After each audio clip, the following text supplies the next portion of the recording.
Yan, good morning, good morning. Hello po mga kapanalig. So, our video for today is ito po yung nangangalakal po ako. Ito po yung mga kalakal na pinapakita ko po sa inyo. Ito po yung mga karton na pinapatuyo ko galing sa mga basurang kinuha ko, mga basurahan. Mamasura po talaga ako. Ganito po yung trabaho namin kahit sa tambakan dati, talagang hanap buhay ko po is basura na. Pero ito po yung pinagkukunan ko ng tumbaho na anak ko tsaka nung ng pagkain po namin mag-asawa, syempre pagkain namin ng pamilya ko. Kung di ko po gagawin to, wala po kaming kakainin. So ito po naman talaga yung trabaho ko. Nag-iipon po ako ng mga kalakal, mga basura, mga kalakal galing sa basura. Ito po yung trabaho ko talaga, yan ang totoo. So ito po, nagpapatuyo po ako ng mga karton, napakahirap po magpatuyo. Pakita ko po sa inyo yung service ko dito. Ayan.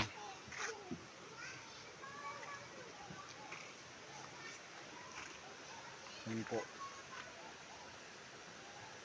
Ito yung service ko, hiniram ko lang po yan kay Ate Agnes Bontili. Diyan po sa kabilang area po namin, sa may kabilang area po. Hiniram ko lang po yung service na to, buti nga po napahiram ako. Matagal ko na pong gamit ito, salamat po dun sa nagpahiram sa akin. And dito po yung palabas na kalsada kung saan po kami umuwi. Ito po yung tinatawag ng Lingayen Street. Ayan. So ito po, ayan yung mga karton na pinapatuyo ko. Napakahirap po magpatuyo. Kaya po yun nandito po sa service na ginagamit ko. Mga tuyo na po yan. Yan po yung mga napatuyo ko na. Pinagtyagaan ko lang po yan. Pinagtiisan kong patuyuin para syempre mamaya babalutin ko na po yan para makita po nung ilan na marami na po akong mga naipon na mga kalakal. Pag napatuyo ko po lahat yan at naipon ko po, another na naman po tomorrow, mamamasura na naman po ako.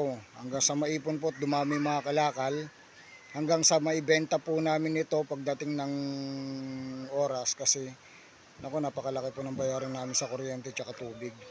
Umabot na po ng 1,000 yung babayaran po namin sa kuryente, tapos 600 po yung sa tubig.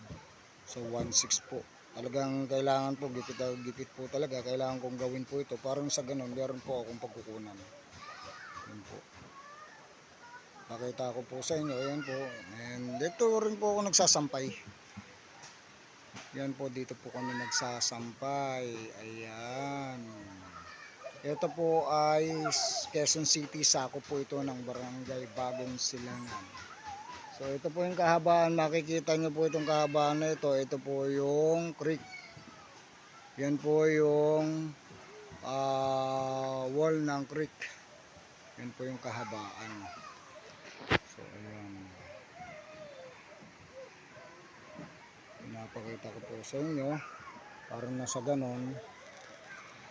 May pakita ko naman sa inyo, may palibot ko naman sa inyo. Pakita ko po sa inyo yung sapa. Ito po yan, yung creek na tinatawag ko. Ito po, yan, makita nyo po. Ayan. Vlog ko lang po sa inyo para makita nyo yung creek po dito sa amin. Yan. Pag bumabaha po, pag nagbabagyo, talagang grabe po, napakataas po niyan. Napakalalim oh. Diba, napakataas oh. Yan. Bumabaha po ng gusto yan. Kaya po pinapakita ko po sa inyo para makita nyo po ang totoo sinasabi ko. Yan, nakapatuyo na po ako ng ilan.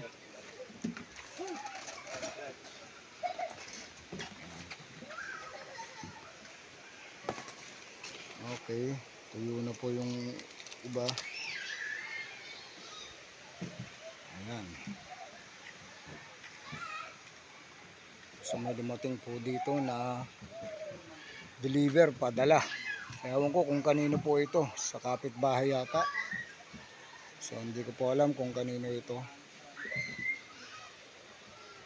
Basahin natin. Manuel Umpad. Umpad, yung tindahan dyan, sa may kalsada nandun.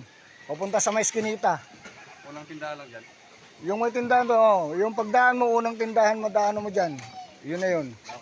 Umpad yun.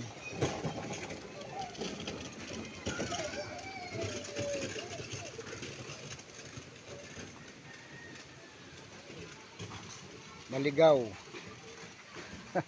Ano ba pangalan? si Umpad, si Kalbo, may tindahan dyan sa kalsada. Ayan, nakita nyo po, tuyo na yung iba. Tsaga-tsaga lang, di ba? Sa pagpapatuyo ng karton. Di ba? Dadamputin ko na po siya kasi tuyo na po siya.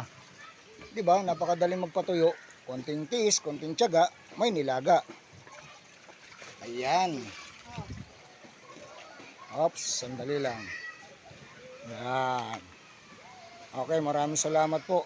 And hanggang dito na lang po ako para mag-asikaso po ako ng ng ano po namin. Yun, ito po, milk tea. Ayan, pagpag milk tea. Yun, maraming salamat po and ito po yung asawa ko yan. Okay. God bless you po. Hanggang dito na lamang po. And pagpalain po kayo, tayong lahat ng ating Panginoong Diyos.